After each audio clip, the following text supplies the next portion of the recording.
কোথায় যাচ্ছি? আমরা তোমার খালার বাড়ি যাচ্ছি। মা, জানো না আমি গাড়িতে উঠলে বমি করি? বাবা, এই তো পৌঁছে গেছি, বমি করা লাগবে না। মা, তোমাকে একটা কথা বলি? না, চুপ থাকো।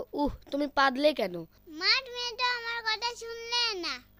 মা, আমার খুব খিদে লাগছে। ড্রাইভার, গাড়ি থামাও। Yes madam. মা, শুধু বিস্কুট নিয়ে আসছো? পানি কি তোমার বাবা নিয়ে আসবে? বাবা নিয়ে কথা নয়, আমি নিয়ে আসছি পানি। এই যে নাও পানি।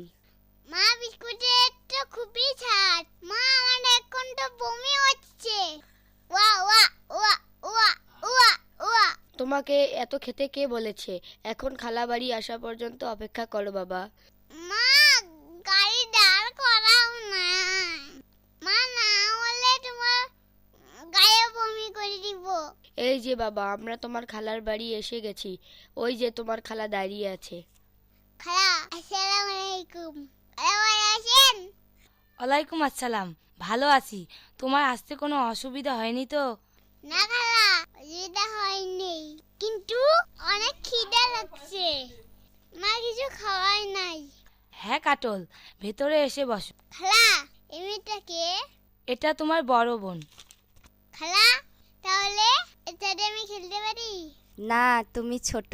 খালা, আমার সাথে না খেললে আমি বাড়ি যাবো। ফারিহা, তোমার ভাইকে নিয়ে বাইরে খেলতে যাও। আচ্ছা মা, কি আশা করেছিলাম খালাতো ভাই বড় হবে তার সাথে প্রেম করতাম। এ তো দেখি হাঁটুর বয়সী। কি ভাবছিস ফারিহা? কিছু না মা। মা, আমি একে স্কুলে নিয়ে যাই। আচ্ছা নিয়ে যা, কিছু কিনে খাওয়াস। চলো কাঠল, স্কুলে যাই। আপু, স্কুলে কি খাওয়াবা? কি আর খাওয়াবো, ফুচকা ছাড়া আমাদের স্কুলে কিছু পাওয়া যায় না। খুব মজা হবে।